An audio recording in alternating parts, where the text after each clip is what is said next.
it's Karen from Liongate Farm. Today I am going to teach you how to make an easy, scary ghost garland for Halloween. Yes, we're already talking Halloween and pumpkin spice and all those things, but you got to get busy. So I'll show you how to kick this out, and it's really fun. Okay, you guys, so today I'm going to teach you how to make a very fun little ghost garland with very simple materials. We have white. This is a white Corriedale by DHG. This is some Raven Corriedale. It's Sliver, it's not top.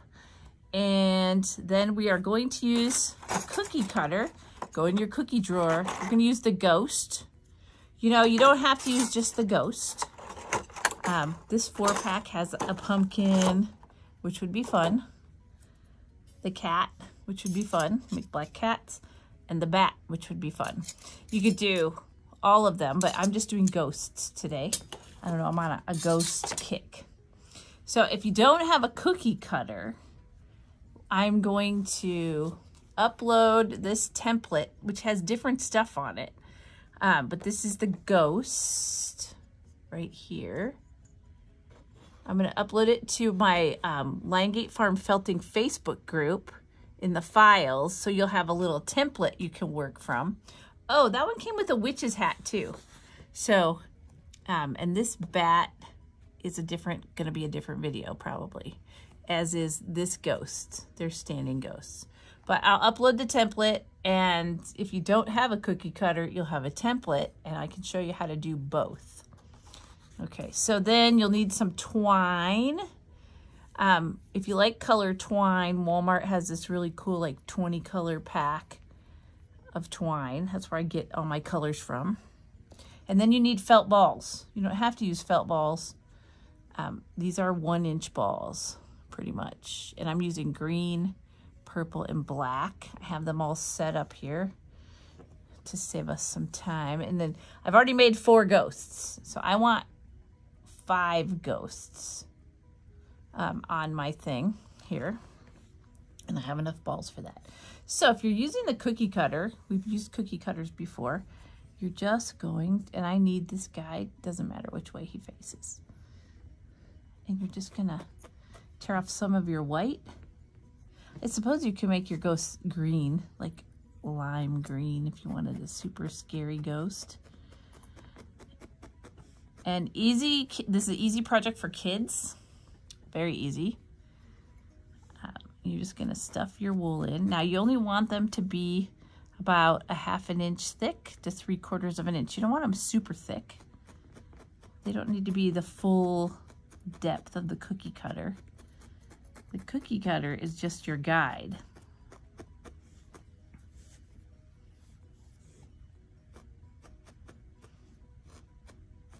I'm in full-on Halloween mode here. There's ghosts and things all over my work table.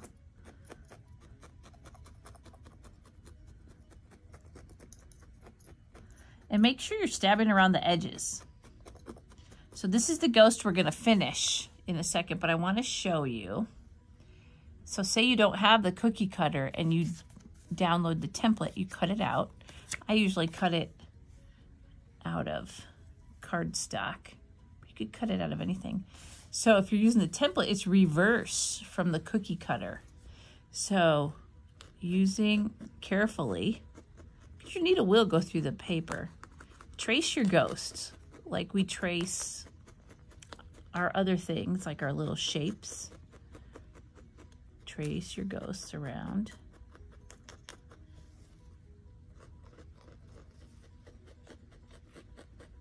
Or you can freehand it if you want to wing it. So there, you have a ghost shape. And I'm going to show you this. Just like when you're sewing, I want you to snip where his arms come. You'll understand why in a second. Because when you fold it, we're going to fold this into his head. So this is going to be your ghost shape. And you fold this down into his arms. So you don't have to have a cookie cutter.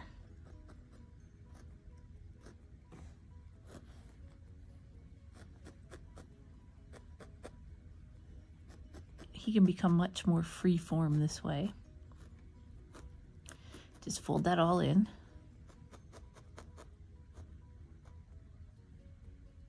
Remember, we snipped right there.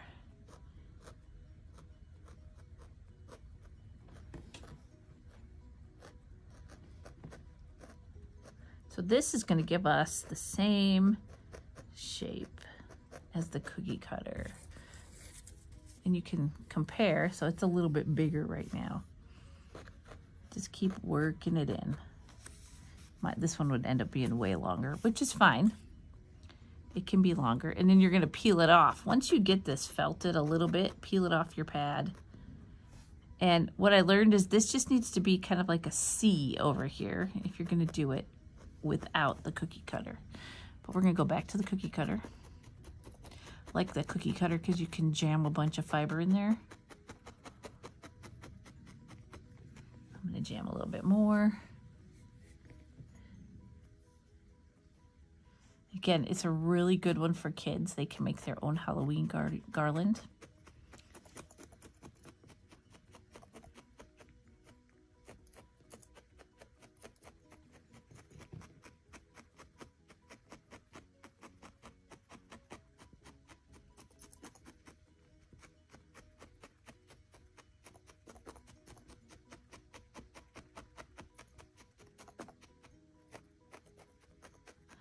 And you notice I'm stabbing mostly the edges. I don't really care about the middle yet. I want the edges to be nice and solid. So when I take this off, it kind of looks like the cookie cutter.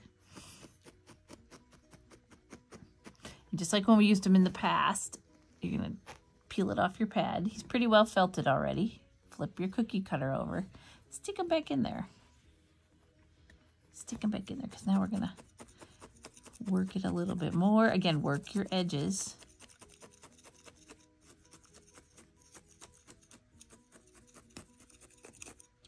You know, the key to making your projects look really good is to felt them well. We all get in a hurry and we all want to go really, really fast. But sometimes just a little extra felting will make your project smooth.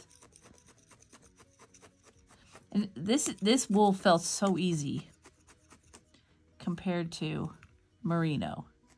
If you're using merino, I made some sparkly ghosts out of a merino blend, and they took me like 10 times longer than this one is taking. So you can see I'm folding these any stray fibers that are available on these edges. I'm folding them in a little bit.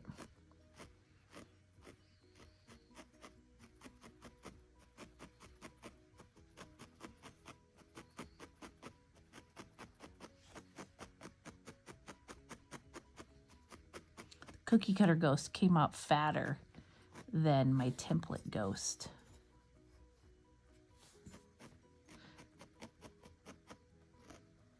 Probably because I used more fiber. If I was going to finish this, I would keep laying fiber on there to build it up.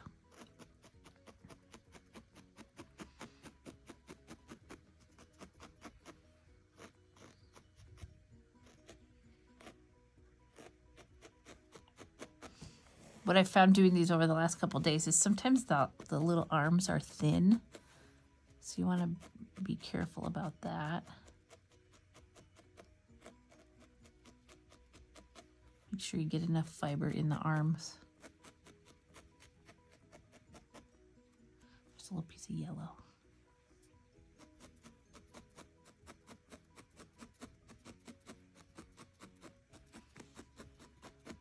I'm just methodically needle felting back and forth, and I will keep flipping him back and forth until he's nice and smooth.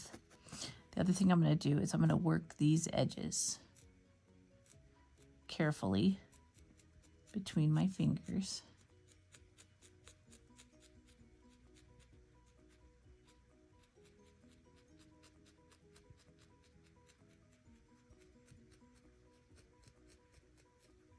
So it's going to take me, 10 minutes to get this all nice and felted into a flat little ghost. Okay, I've been working on this guy for about 10 minutes. You can see what you'll find is you have a definite front. This is the front. And you'll have a definite back. The back just won't be as good as, you just pick your best side for your face and everything. This is the back. I don't like that side. I like this side. I don't know why. He's more rounded along the edges on this side. And that's just the way I worked it, I guess. But I got them all nice and smooth. And so we're gonna take our scissors. I know this is all your favorite parts. And it doesn't look like I'm cutting anything off, but I'm cutting off fuzz. Any little fuzz that I didn't get worked in. It just makes for a cleaner project. I hate fuzzy things. I like them to be nice and smooth. This arm is bugging me. I just want it. Okay, so now we're just gonna take some little bits of black.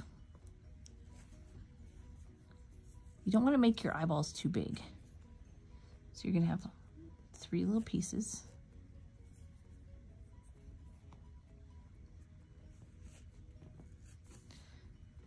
So you can make them smile, you can do whatever you want. I'm just gonna take these, gather up the fibers, poke them in, kind of get where I want them. Now it's a ghost. They don't have to be perfectly round. It can be a little bit oblong. See, I shouldn't have done them both at the same time, but keep all the fibers out of the middle. Preserve the white. It's the hard part of working with black and white. Then we need a little scary mouth, a little oval.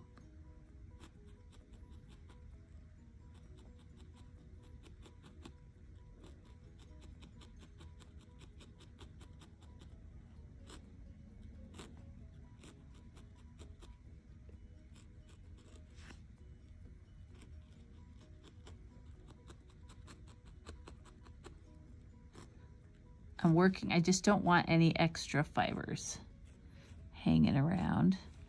And if you do get them, you know, you have your magic scissors that you can just snip.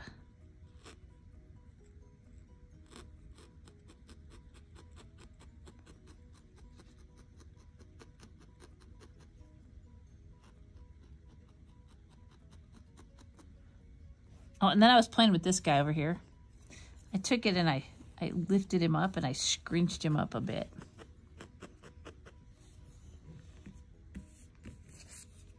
And see, he'll be fatter and he'll fit the template. So they can grow, but I'll make this into another little ghost. If you make them a hair smaller, you can make them into a pin. So the next thing we're gonna do, I need to grab some pliers. Just a second here. All right, so I threaded my twine onto this very large-eyed needle so that it would fit in there. This is not super fat twine. Super fat twine will not work.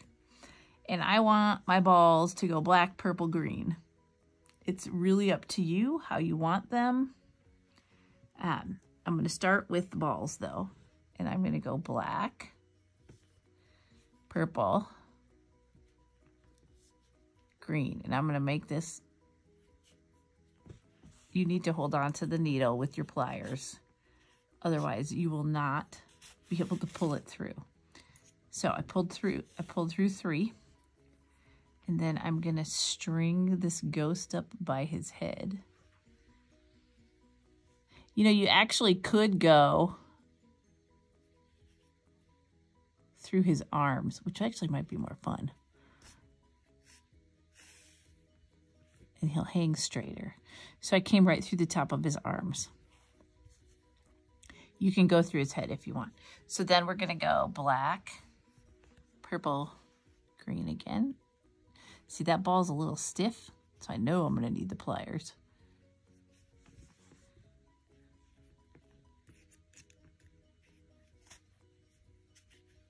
I used to be able to do this without pliers, but then, you know, broke my wrists.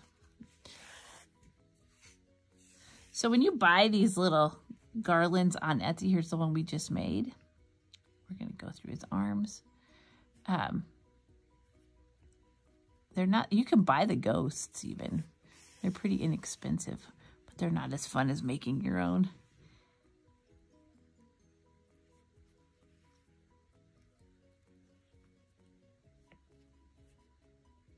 The purple balls are very stiff.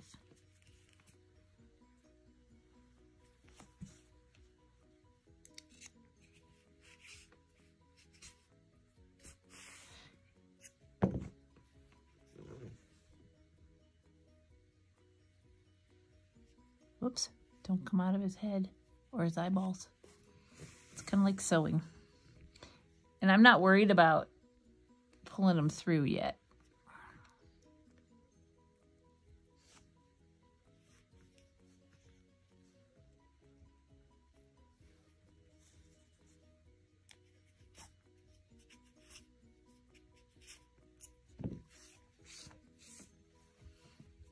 Make sure you keep your ghosts all facing the same way. Forward.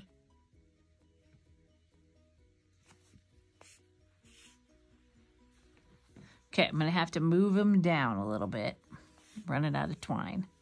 I cut 7 feet about of twine. I didn't want my garland to be more than 6 feet.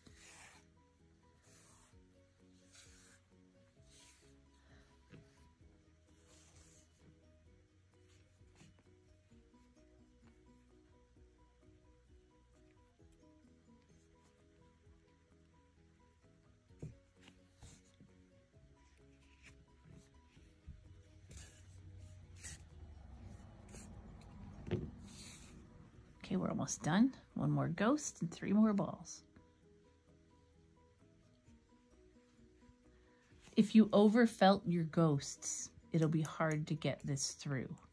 So leave them a little squishy. And I'll show you what I mean in a minute.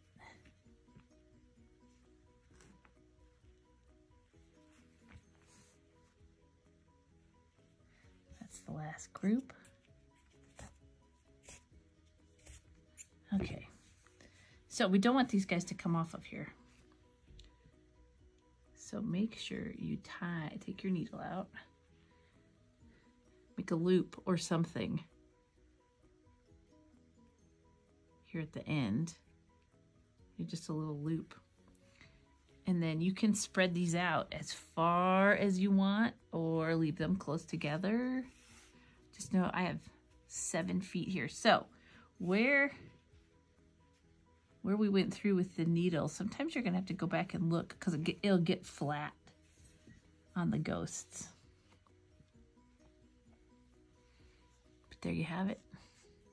A little ghost garland. Isn't that fun?